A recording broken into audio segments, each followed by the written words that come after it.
to me. So, all right, here we go. We're live. Oh my gosh, we're just having a chit chat. I forgot to push the button. Hello, future bestsellers. We are super, super excited to see you today. Okay, that was strange. So, all of us have had little technical or weird things going on this morning. So, I apologize for the gremlins. There we go. Hello, Mary's here. Story Detective was first. We're a little there we go. Hello, Danielle Lynn is here. Super glad to see you. Good morning, Daisy. All right, we are super glad to see you guys. Let's go ahead and start our intros before we do any before we do our little writing sprint, our little warm-up sprint. I'm going to start with you, Story Detective. Tell us a little about you and your awesome channel. Okay, well, I am the Story Detective, where I put various forms of storytelling under a Sherlockian lens and break down the craft with a viewer in order to make your journey easier. Dun, dun, dun. I love it. Very nice. Thank you, as always, for being here with us. Michelle, tell us a little about you and your awesome channel. I am Michelle Schusterman. I write middle grade and young adult novels, and my channel is Writing Workshops, Traditional Publishing Chat, and Writing Vlogs. Thank you so much for being here as always. And if you don't know me, I'm Lisa Daly, and I write contemporary romance and nonfiction writing advice. And on my channel, we talk about how to write a book you're super proud of and get it published. So let's get into it today. What is everybody going to be working on? Danielle's popping in, says, I'm finishing chapter 5 of my mystery. Yay! And then hoping to outline at least the next few chapters. Good for you. So this is interesting to me. So are you saying you like write a chapter and then outline the next few? You don't outline like the whole thing? Or do you do like story beats for the main outline and then dig a little deeper chapter by chapter? I'm just super curious about your process because I'm a writing nerd. Sorry. Anyway, please share. We'd love to hear it. Look who's here. Lainey's here. Hola. Very glad to see you. I have Lainey's latest hockey romance in my inbox. I have not had a chance to crack it yet, but I'm very excited about it. So, whew. Mary is working on getting the Bruno Johnson ebooks published. So I think I mentioned you guys last week. Her husband, David Putnam, who is a longtime client of mine and friend, he got all of his rights back from his one of his trad published series. And I think I showed you guys, like, we did like a funny like Taylor Swift picture, but we've been like working together to edit those files and re-upload them. And as much as I was like, oh, we should have it done in a week, it's a bigger project. It's taken a little more time to do whatever 12 books that are print and ebook anyway, but it's been fun. We've had a good time with it. Danielle, I have an idea of where I'm going, and then I usually outline 1 to 3 chapters at a time. That's cool. That's kind of awesome. Mary, do we have a pantser / outliner combo person in the house, aka a plantser? Sounds like we do. Kara's going to finish leftover Swedish meatballs and potatoes. That is totally something I would eat for breakfast.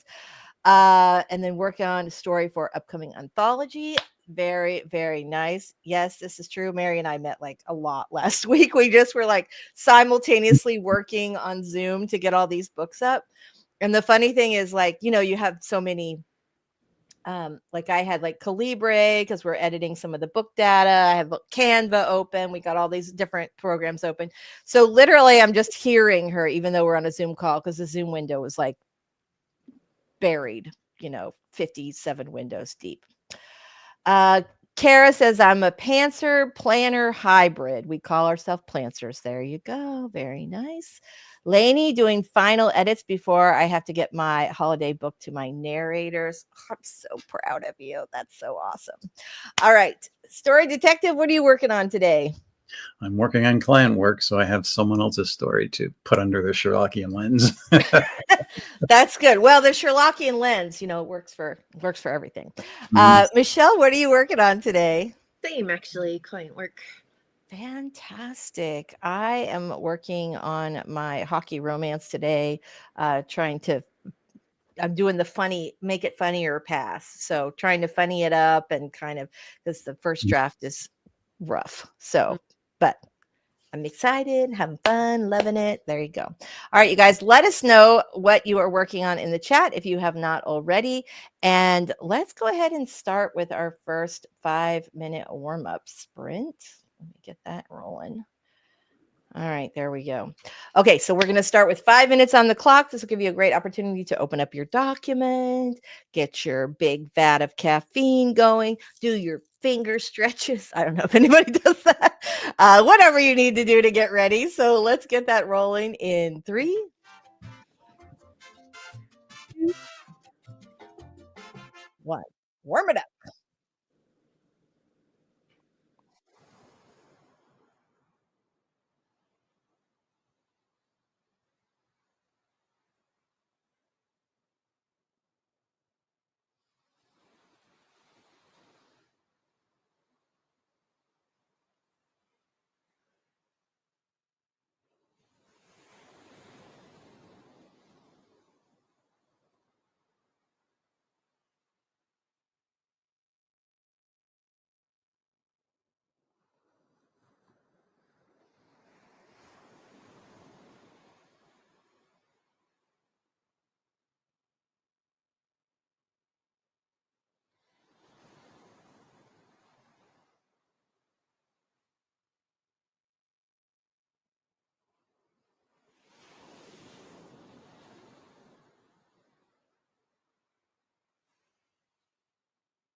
All right, we are back.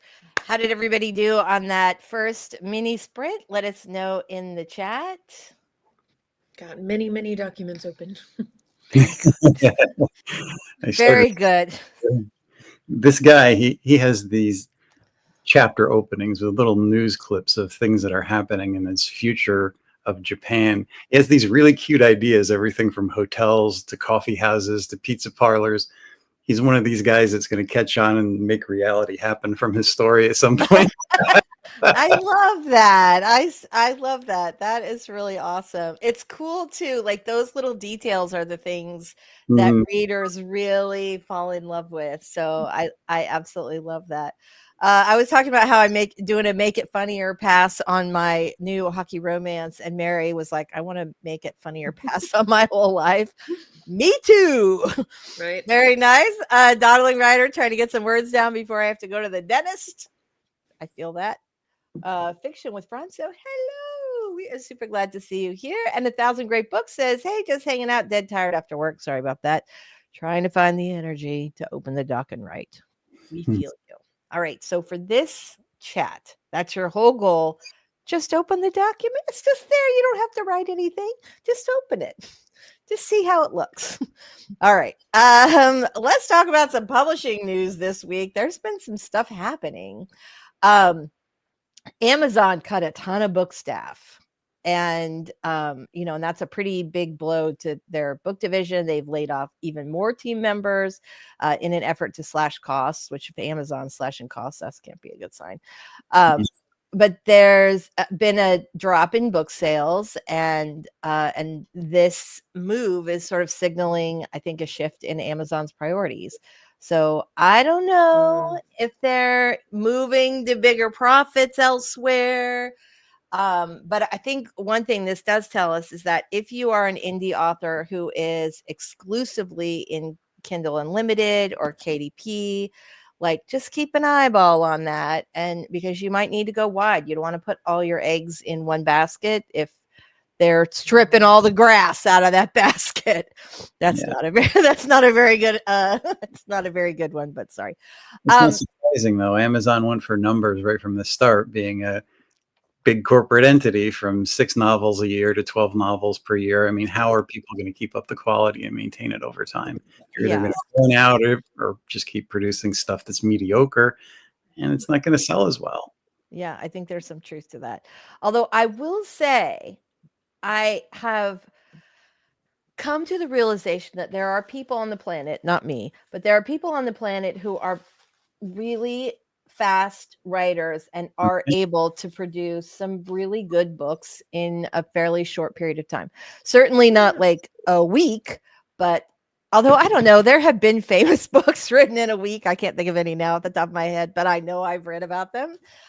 So yeah, I don't, but I totally agree with you. Like the pressure that the Amazon algorithm has put on authors to like constantly be releasing has been really challenging for a lot of people, and a lot of people just don't write that fast, myself included. Yeah. Mm-hmm. So we also talked about Spotify and how they had done this brand new 15-hour audiobook perk for premium users, and everybody thought this was going to be a big game changer, including me. I thought it was a very cool thing, that it was going to essentially be like when you got to stream all those TV shows and movies with your Prime membership, and that just felt like, what? But it's not going very well. According to Variety, new data shows that most users are not even hitting the 3-hour mark per month. And of course, it's expensive to host audiobooks. And if people on Spotify are not listening, publishers going to start pulling content and that kind of thing. I feel like it's not really fair to go in and say it's a failure because it's only been going on for like a couple of weeks. So maybe let's give them a chance to kind of get their feet under them. But it is, again, something to keep an eyeball on if you are if you're doing audiobooks and you want to hit them big on Spotify. So another thing that I have seen, I saw this week from LitHub, but also New York Times did a big piece on it. What, not a big piece, a small piece on it. Was about how there are all these new AI memoirs that are hitting Amazon and Barnes and Noble, written by AI and just completely plagiarized or completely fabricated. Memoirs of who? Like My Life is Robert De Niro's Dog Walker kind of situation. Oh my God. Okay. And they pull interviews or they just make everything up. Wow. And yeah, which is kind of crazy. So yeah, I mean, I think it, and think about, right, it really is. It's sort of, and on one hand, I feel like this whole dumping all these AI books into Amazon, it feels to me a lot like what happened, like, I don't know, 10 or 15 years ago, where all the like multi-level marketer get rich quick people decided that the hot way to make $1 million was to publish a book on Amazon. And they put up a bunch of crap, mostly nonfiction, but they put up a bunch of crap. And it, like, actual authors were really worried that this was going to deeply impact their sales. And it did for a short period of time. But what happened was Amazon's readers filtered out all the crap. And it's unfortunate that they did that they had, that they had to spend their time and money reading these terrible books. But ultimately it didn't work. And the locusts went somewhere else. And I feel like maybe now they're back, but I'm hoping that the Amazon readers will do the same sort of thing. Yeah, they've always been there. You can see those 6-figure people that, claim they're making all this money by cranking out books like super fast. So AI is just the next level of that. Yeah, for sure. Maybe that's why Mary says, maybe that's why it's taking so long to get these ebooks blessed by the KDP team. That is actually why. In fact, the other day, Mary was uploading, and again, these are previously published books from a traditional publisher. They are clean and beautiful books and with no problems. And so, but she's uploading, and I think she got, I don't remember what your number was, but at some point, Amazon had, like, before there was not any sort of a limit. So if you wanted to spend a Saturday uploading your backlist to Amazon, you could have done that. And now there's I don't remember if you hit a limit at 5 or 10 in one day, but they are limiting how many books you can upload. And I'm sure that part of the reason it feels like it's taken longer right now to get blessed by KDP is that they have to be more cautious. They're obviously not fact checking these books, but at least they're, I don't know, at least there's one layer of something. A lot of it is about beating the algorithm. You always hear that, how they're, doing things that they can be a bestseller by beating out some sort of little small portion of the algorithm. And I'm sure we're going to start hearing that about, AI books too. And everybody's going to be flocking to the people making money and figuring out how they do it. But the thing is, they're probably making more money telling people they're making money than they actually are from their books. I'm sure in time we'll have an AI thing that I can make a fake interview with Oprah who's saying my book is the best thing on the planet. And you'll have, and you could probably do that now, and you'll have video of Oprah saying that. Oh, I love Robert's book. Maybe you two could sit outside the veranda of her Santa Barbara home. Exactly. Yeah, exactly. AI just make the whole thing happen. Yeah, I think there's some truth to it. So Lainey says, I wrote a book in a week in a fever haze after I got my first COVID vaccine. I think that is hilarious. Now you are a fast writer. So Lainey's one of those people that I was talking about. Lainey is a fast writer. She knocks out books on a very regular basis. Yeah. So Mary says the limit on KDP was closer to 5. Yeah. There's something like that. Doll says there's always been the money pipeline, make money teaching others to make money.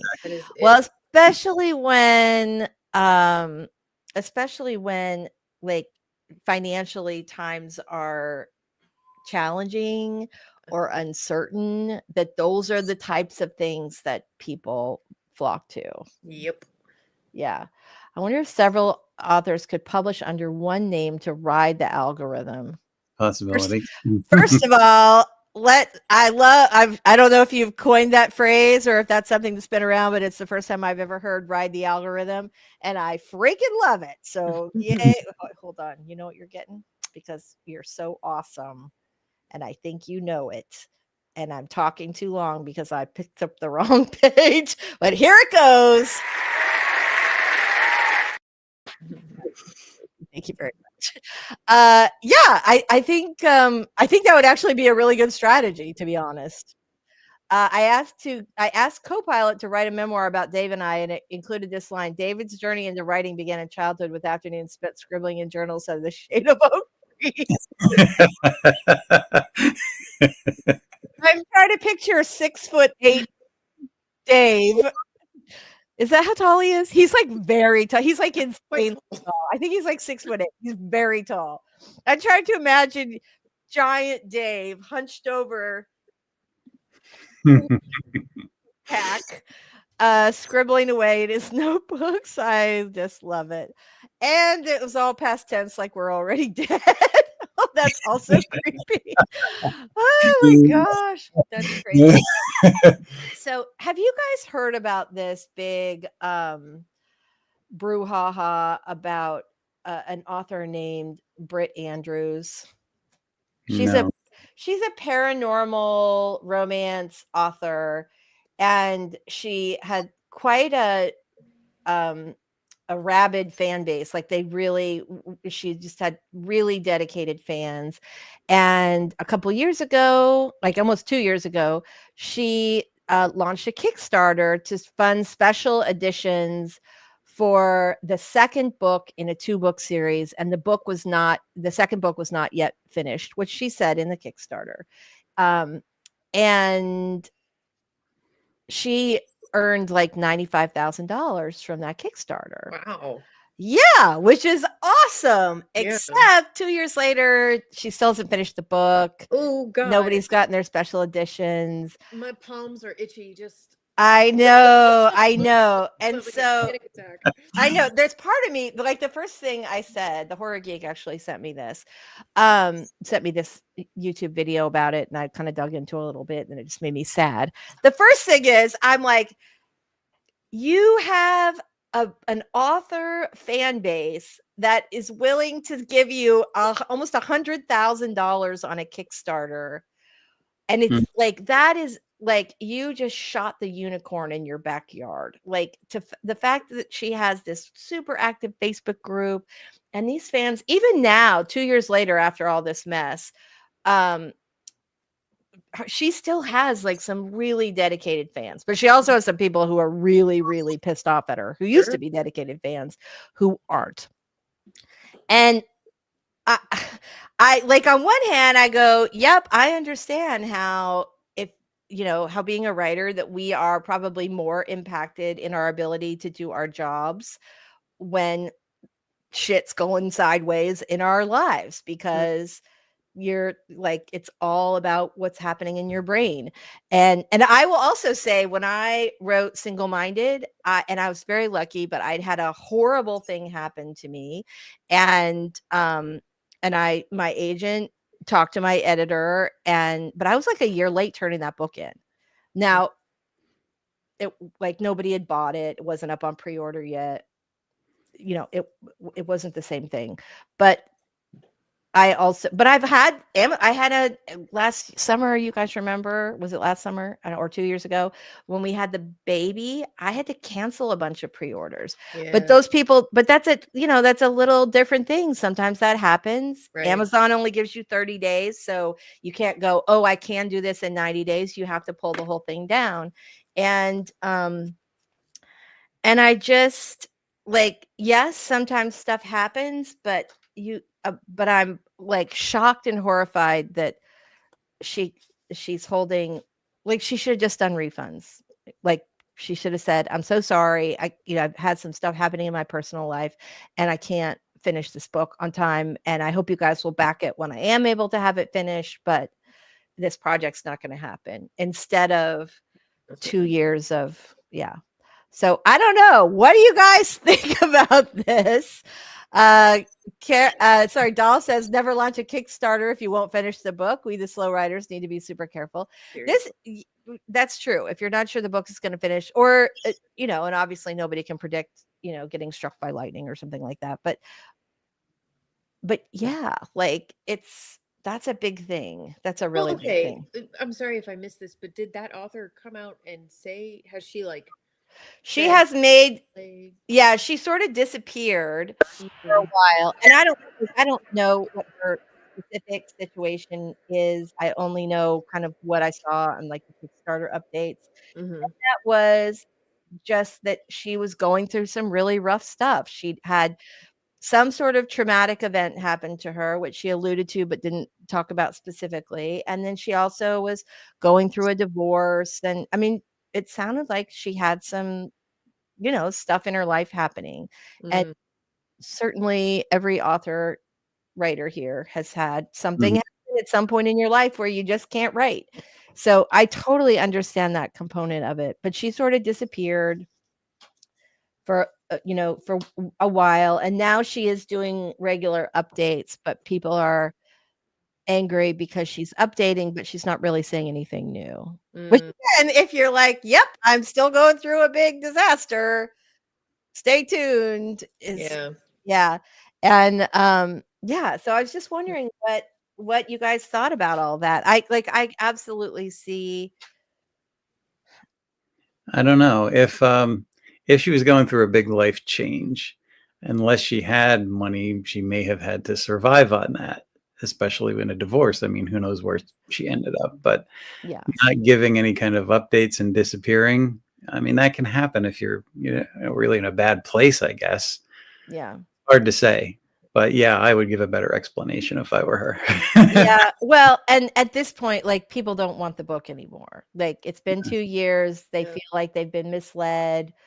And don't get me wrong. I shouldn't say that. Some people really want the book still and are willing to wait it out with her, however long it takes. And other people are saying, just give me my money back. I don't want, yeah. And that part of it, I mean, I don't know how many people want their money back or how, like, what that even looks like. The easiest thing would be write the book, but it's expensive to produce, especially now. With all the tariffs and everything, a lot of like paper costs, printing costs have all gone up. So who knows what her expenses are to produce. Has she has accessed and presumably spent that $95,000? She accessed it because on Kickstarter you get the money. I want to say it's like 2 weeks after your funding date. Well, I mean, that makes sense. The whole point of it is like, oh, I want to build a game about what the supernatural. I want to build a supernatural board game. And so you guys fund it. And then I take that money and spend it. I'm not funding a supernatural board game. This is just an example. Although, wouldn't that be cool? No, anyway.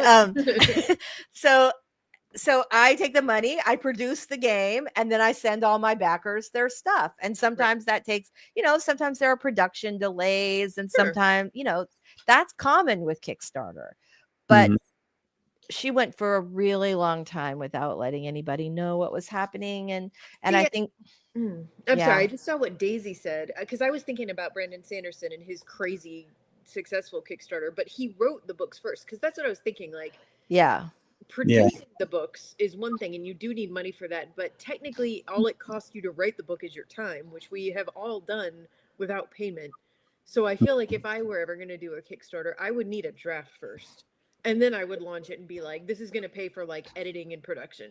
Right. But the idea of launching a Kickstarter for a book I haven't even written yet makes me feel physically sick. Yeah. Maybe a bit scammy, although we don't know for sure. But that's the thing with Kickstarter. If you meet your goal, you get the money, and it says right on their site, you may not get the rewards or anything that you paid for. You're investing in something that might or might not happen. Right. And I think that I feel so sorry for all these readers who are so dedicated to her, because it was like she made almost $100,000 on 800 backers. I don't have my calculator on me, but wait, I do have it. Hold on. Hold, please, while I do some math. So $95,000 divided by 800 backers is those people spend $118 on average to get these books. That's a lot. That's a lot of love from your fans who are willing to invest in these beautiful special editions of these books. And the other thing is, I do want to say, like, authors put up pre-orders all the time, and mostly I think they finish their books, but sometimes life intervenes and they don't. And she had, I want to say 7 or 8 books, and it could be more. I know there was one series and then this second series where she had completed the first book, which really took off, and then the Kickstarter was for the second book in that duet. And so, I sort of get it in some ways, but then I also don't like when you couldn't do it and months had gone by and you're like, my life is falling apart and I can't do this. Yeah. Yeah. I mean, yeah. I mean, I get it. Like, stuff happens, and maybe she didn't. Maybe the divorce is insanely expensive, and maybe she just didn't have it. I don't know. But yeah. All right. So Lainey says, Lainey has done a number of successful Kickstarters, and they did get their books because I was part of one. On one hand, Kickstarter backers are statistically used to projects getting delayed. Book projects have been very unique in how quickly they fill. On the other hand, this creator has been lax in updating. Yeah, I think that's it. And I think if she had updated people all along, she probably would have endeared more people to her cause rather than going silent. And then but on the other hand, sometimes if you're like, suffering from a significant depression or something, it's hard to get out of bed or take a shower. And so updating your Kickstarter people who are going to be disappointed, it's probably a hard thing to get out of bed to do. So anyway, the whole thing feels sad to me, and I'm mostly about the fan base. Like, that breaks my heart. Yeah. Having gone through some of that in life, though, I think I would still, in spite of depression, be feeling guilty because all these people gave you a great deal of money. You're going to get on there and update. I mean, that part makes sense to me. Right. I know that. I mean, I do get it. Well, and then there was also, apparently she opened her restaurant right after the Kickstarter. Oh. Yeah, that's the face, Michelle. The face, Michelle. Oh, did I not mention that? So there was some talk about that. Yeah, people. I mean, obviously the internet is now digging in. So okay, yeah, that's open a restaurant. Yeah, I know, right? And also, like, you got to be some kind of brave, I think, to invest in like the two, like, restaurants and publishing are two, like, they have very tight margins. There's a high failure rate. Yeah. Anyway, so yeah, exactly. Okay. All right. Speaking of publishing, let's get some done, shall we? Yeah. All right, here we go. I just thought it was a fascinating story, and yeah, exactly. Interesting. So, it is. It is. All right, everybody. So let's go ahead and get started with our very first 20-minute sprint. Let's hit it. Starting in 3, 2, 1. Let's get it going.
All right, we are back. That went by so fast, you guys. Oh my gosh. So fast. So sorry, go ahead. No, I just said it did. So how did oh gosh. Sorry. I was trying to like prep the timer for our next sprint and it went right to our live stream, and so I was like duplicating my own voice, which I just like freeze like a deer in the headlights. I just like, I don't know. Anyway, so we're all set now, you guys. We're all good. So good. All right, everybody in the chat, let us know how you did. Let's see if you did you make any progress? Ooh, look at Danielle says chapter 5 is done. Yay, that is awesome. Awesome. A Dig Outlaw, my artist says she's ready, so it's time to upload to Barnes & Noble again. Good work. Good work. Very, very nice. Very, very nice. Oh, this is a really interesting perspective. Kara, the terrible old woman, which I love that. It sounds like the author just took on too much. I know what that's like. If I'm in a good place, I feel like I can take on the world. Then it all comes crashing down. I feel like I have a little bit of that too. Yeah. I mean, I totally get that. So anyway, anyway, sending love and good vibes to everybody who's involved in this situation, because it seems like not a good deal all around. So, okay. Let's talk about some fascinating stuff that you guys are working on today. What kind of problems are you coming in? I will say I have had a big challenge in that I typically come in with my rom-coms between 75 and 80,000 words, like on the, like every time. And the reason for that was because many years ago, Penguin decided that a rom-com is between 75 and 80,000 words. And when I first started writing them, I was like, I had to hit that number per my contract. And so after several years of doing that, now I automatically do it. Usually, except the Hockey Romance has come in at like a whopping 110, which is way too, I know, right? Way too long. Yeah. So I need to cut out like 30, 40,000 words. And yeah, I'm feeling a little overwhelmed by that. I am typically not an overwriter. And so I feel like I'm a little out of my depth. Some of it is obviously, there's always like repetition that you get when you're writing where you feel like, oh, I really want to make sure they get this. But then as you're reading it through, you're like, oh, I said that 7 times. Yeah. And so that is those are places that are always good for consolidation. But I have never had a draft come in that big. That's massive. And so really hefty. I know, right? It doesn't feel that long when you're reading it, though. That's kind of yeah. So Mary says, is 110 really too long? I think if you're writing mystery, if you're writing fantasy, no. You're writing romantic comedy, yes. It's a little long. It's long. It's a little long. It's a little long. So yeah. So if anybody has advice for me, as I said, this is despite the fact that I have written a lot of books, which are now to the point where I'm like, was it 17, 16, 15? Who knows? Yeah. Okay. Oh, here's this. I know Lucy Score is hitting that length, but the rest of us, that's true. Lucy does get long. She does do long ones, doesn't she? It doesn't feel right. It feels like it's too long even for my own readers who are very much used to 78K on the dot every time. So, yeah. Oh, I don't want to do that. I don't want to do that. I can tell you the words that are used a lot. Margarita. That's a word that's going to be used a lot in my books. Yeah. That's it. That's an interesting idea, though. Doll says, this will always be my writer problem for as long as I'm a writer. It never goes away. I just push through. All right. I didn't think about Lucy Score being like so. Her books are longer, though, aren't they? I feel like that would be like out of brand for me. And I do like a faster moving book. Mm-hmm. But Maybe I'm just trying to. It's my first fake fiance romance, and so maybe I was just trying to get too much in. I try to get all my favorite things in. So the personal problem, I guess, or things that I'm always solving for self-published authors is they just don't have their characters acting.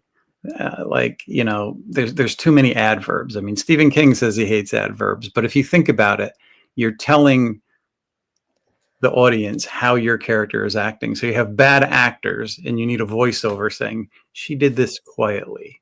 She has to walk, you know, gently now. You know, how would the actor be portraying that? You don't need a lot of visual description, but give the characters the business of the scene. What are they doing while they're having a conversation? Little things like that can make a big difference, and it'll feel like a mental movie when people are reading it. If it's just dialogue bouncing back and forth, it becomes like a soap opera of talking heads, and you need to reestablish if you're going on for pages and pages of dialogue, because that's just not going to work. I typically do. Well, I mean, that's the thing. Like, again, I'm working on a funny past right now, and obviously trying to trim it down. But I typically have a good blend of stuff. It's not so much like I don't tend to do that. But yeah, it's an interesting problem to have because, like I said, I typically don't write that long. But I think that's really, really good advice. Really, really good advice. Anybody else have some fantastic advice about how to cut a third of the book? There are really good writers that can have those pages of dialogue and have it make perfect sense because their dialogue is shiny and sparkling. When, you know, it becomes too average or you're a new writer, you can get lost. I had one guy that actually the dialogue skipped, and even if you went back and counted lines, the lines didn't add up. So when you're like, okay, even the writer couldn't keep track of who was speaking. So you know you're in trouble. That is bad. Oh, that's a good idea. Well, so part of this too, that is a very good, removing a secondary character is a good idea.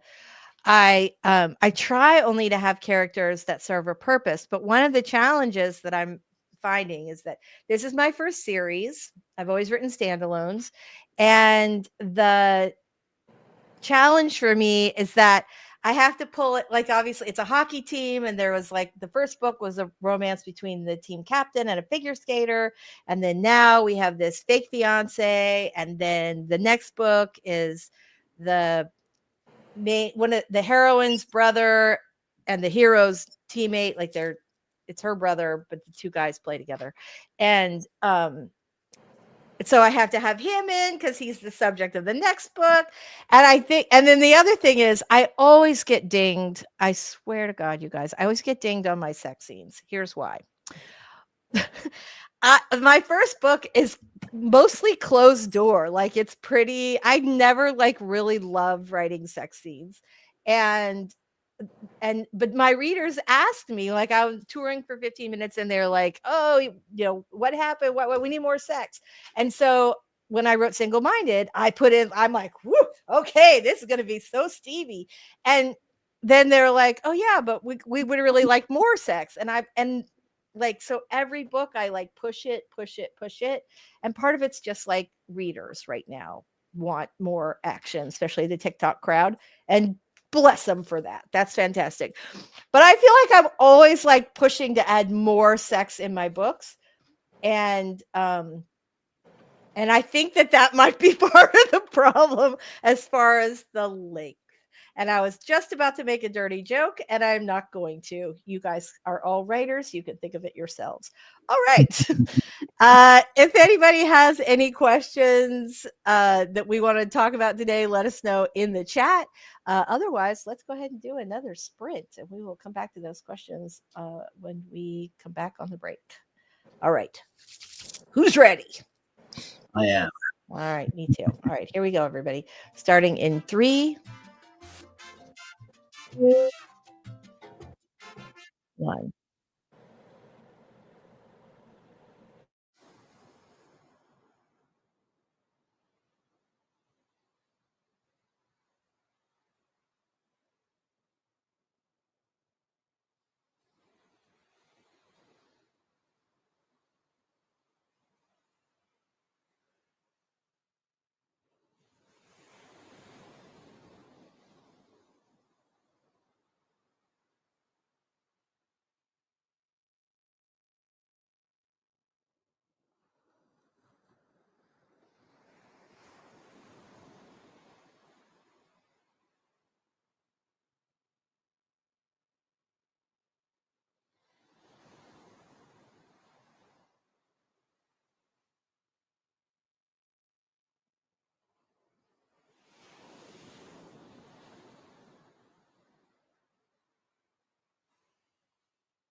All right, we are back. Very nice.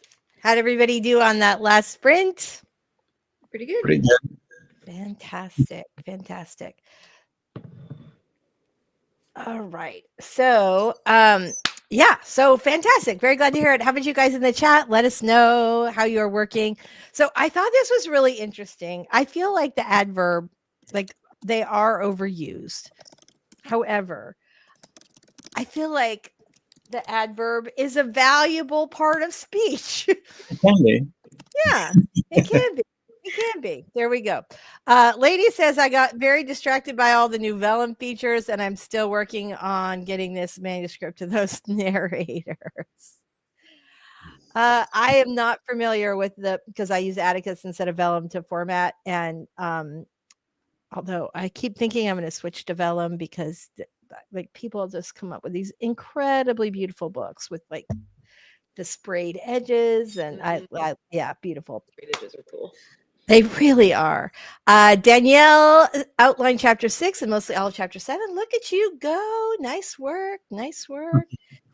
Yes. All right. So what do you guys think? What are your feelings? Let us know in the chat. What are your feelings on adverbs? Chuck them all, keep some, or they're perfectly good. Keep a few. I would say L1 on your manuscript, and if you see hundreds, your characters probably aren't acting and you're using modifiers too often. Right. That is probably true. That is probably true. Or like, are you adding it to a word that doesn't need it? Like if you write, he whispered quietly, like you don't need the quietly because whisper. Do you need it? A whisper is quiet by its very nature. How would you loud whisper? I know.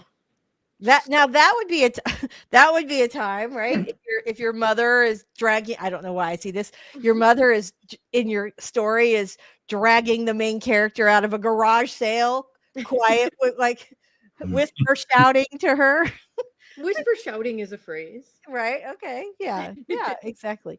Mary says, chuck those that violate show, don't tell. That's very always very good advice. Always very good advice. And very much what Robert was saying as well. So, all right, I got it. I think it's lovely. We have okay, this is so weird.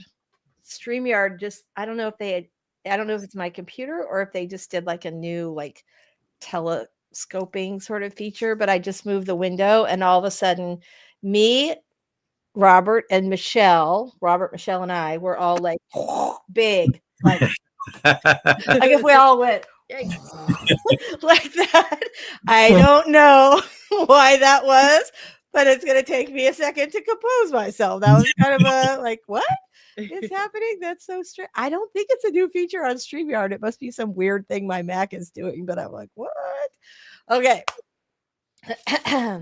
Let's go ahead and get our very next sprint in.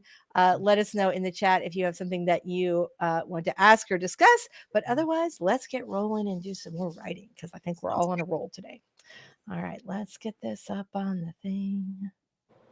All right, I'm going to go grab some food in the first 2 seconds because I did not eat this morning and it's just starting to hit me now. Yeah.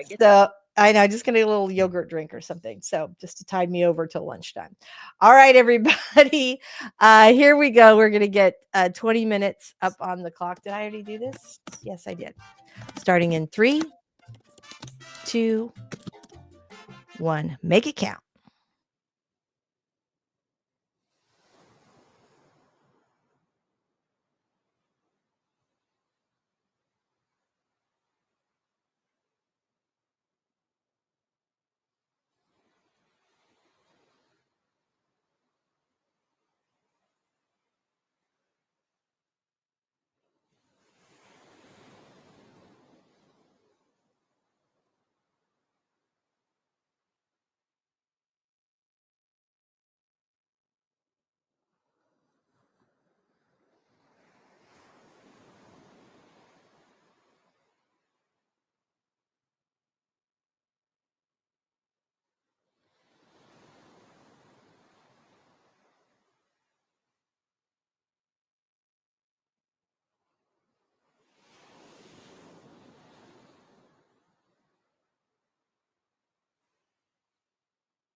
All right, we are back. Very glad to see everybody. Let us know how you did in the chat. All right, I'm going to post a question that I saw on Reddit earlier because I thought it was a really interesting question. I have a very strong take on it, but I want to know what you guys think. Let's see if I can publish this whole thing. Oh, no, I cannot. All right, so should I disclose that my book started out on Wattpad when querying? The first draft of my book was originally posted on Wattpad and blew up. I have about 1.5 million reads on the story and over 13,000 followers on the app. That's the face I made, Michelle.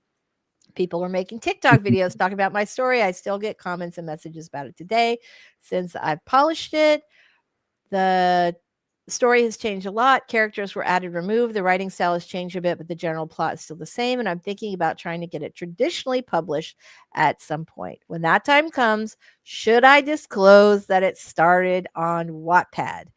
And as a follow-up, should I remove it from Wattpad before querying? Thank you for any advice. This is not directed to us, but I saw the question and I thought it was such a good question. Who wants to start? Well, I would say since it was so successful, especially, then yes. And also publishers do, like, they go looking for this stuff all the time. Right. Like they've gone out and offered to Wattpad authors who weren't looking for traditional publishing deals. So I would say, yeah.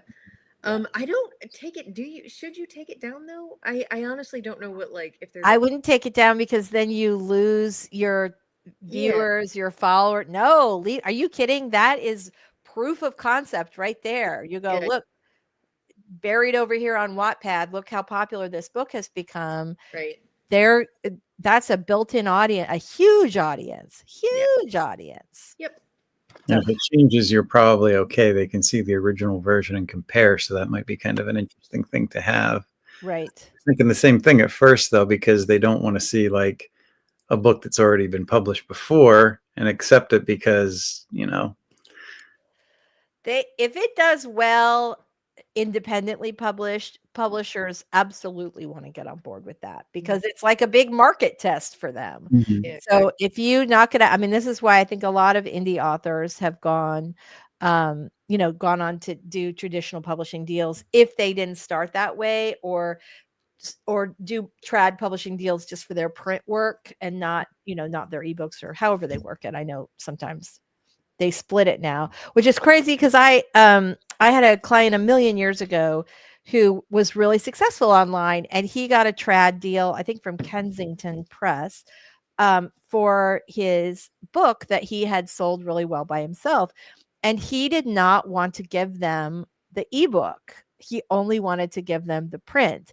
And eventually they did make that deal with him, even though they really just fought it the whole way. But I think it's interesting because now that's much more common. If you are a successful indie author, and I think about Lucy Score, who was an indie author and now works with publishers because she's everywhere. I think Lainey told me this story that they were having such a hard time sourcing her books, like getting enough books into Target because they were so popular. What a terrible problem to have. Oh no, they can't ship my books fast enough. They're selling too much. That Target or Walmart or one of the big retailers had said, hey, can you work with a big publisher or a trad publisher to, sort of work out these supply line kinks. And I believe it is my understanding that she did. But I can see that. May we all have Lucy Score's problems. I drafted an article about her. I met her at a conference like a long time ago, and she was just delightful. I don't know her in real life, so I mean, other than that, quite the brief meeting. But there was a really nice People magazine article about her recently, and I think it's delightful. Anyway, okay. So we are to the end of our time today, everybody. I hope you got a lot of writing done. Let us know how you did in the chat before we go. But let's go ahead and do our outros. I'm going to start with you, Michelle. Would you like to say a little goodbye? All right. I'm Michelle Schusterman. I write young adult and middle grade novels. My channel is Writing Workshops, Traditional Publishing Chat, and Writing Vlogs. Thank you so much for being here today. Story Detective, tell us a little about you and your awesome channel before we go. My awesome channel is The Story Detective, where I put various forms of storytelling under a Sherlockian lens and break down the craft to make the viewer's journey easier. I also do that in developmental edits and copy edits, although copy edits are a little more tedious. Yeah, they are. Copy edits are tedious. That is true. Although, if you find a copy editor who loves to be a copy editor, like, hug them and pay them well, because yeah, right. It's like, and this is like, I used to have a cleaning lady, Miss Dina. She's retired now, best cleaning lady in the universe, and she, like, just the existence of dirt just disturbed her. Like, she just couldn't take it. And that is the person that you want, like, cleaning your house or doing your copy editing, the person that's just like, you know, I love to do this, or I must solve this. Congratulations, Mary Putnam. I just hit publish on 2 KDP ebooks getting republished. Crossing fingers they get blessed by the KDP gods. You know what? That's a great way to close out. Yay! We were super excited about that. Right? It's not the same with the robots. Not the same.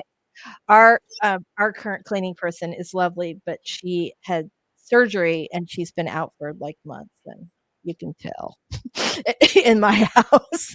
Anyway, you guys are awesome. Thank you so much for being here. I am Lisa Daly. I write I don't know what I write, contemporary romance and nonfiction. Nice. And if you want to write a book you're super proud of and get it published, this is a great place to be. All right, everybody, have an awesome week, and we will see you next time. Bye. Everybody, keep those